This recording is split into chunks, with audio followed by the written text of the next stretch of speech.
Existe diferença entre endometriose e adenomiose?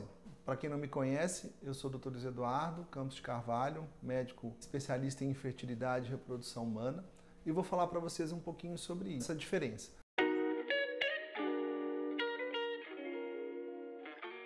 De uma maneira meio simplista, a adenomiose, na verdade, é como se fosse uma endometriose da musculatura do útero. Então, o que é a endometriose? Na verdade, a endometriose é aquela situação em que as células de dentro do útero, que chama endométrio, elas, por algum motivo, elas se implantam fora do útero. Então, isso a gente chama de endometriose. A adenomiose é como se essas células que estão dentro do útero, elas entram dentro da musculatura do útero.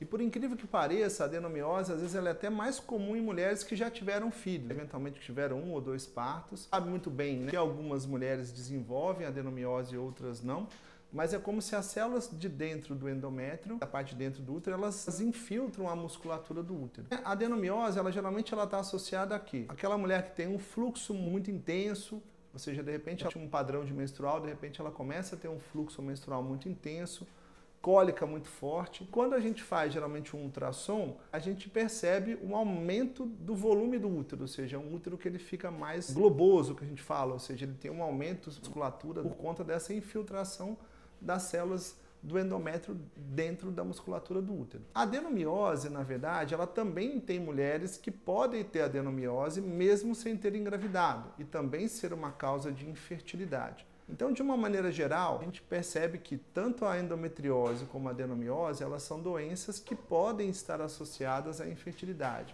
O principal sintoma que está em comum dessas duas patologias ou dessas duas doenças são cólicas menstruais fortes. Então é sempre importante lembrar aquela mulher que ela tem uma cólica menstrual muito intensa, de repente começa a ter um fluxo menstrual mais intenso, que isso não é comum, ou seja, isso não é normal na maioria das vezes. E é muito importante que essa mulher, ela procure a avaliação do ginecologista, independentemente se ela já teve filho ou não, até para que se faça uma avaliação adequada e se institua o tratamento adequado. Como se trata a adenomiose? Lógico que se aquela paciente ela quer engravidar, a forma de tratamento é diferente. Aí você vai ter que avaliar se eventualmente aquela paciente não vai precisar fazer algum tratamento específico da parte de reprodução assistida. Mas basicamente, se essa mulher ela não quer engravidar, que por incrível que pareça, como eu falei, é o mais comum, é até em mulheres que já tiveram filhos, a principal forma de eu tratar a adenomiose é bloquear a menstruação, seja através, eventualmente, aí, de pílulas contraceptivas ou a colocação, por exemplo, de um DIU hormonal, que eu posso fazer o bloqueio dessa menstruação. Então, na maioria das vezes, eu consigo essas formas de tratamento justamente parar, ou seja, a menstruação, e óbvio que isso eu vou praticamente acabar com os sintomas que a mulher tem quando ela tem adenomiose. Bom, não sei se vocês gostaram do vídeo, se gostaram, deixa aí o seu comentário, indique para alguma pessoa e não deixe de se inscrever no nosso canal.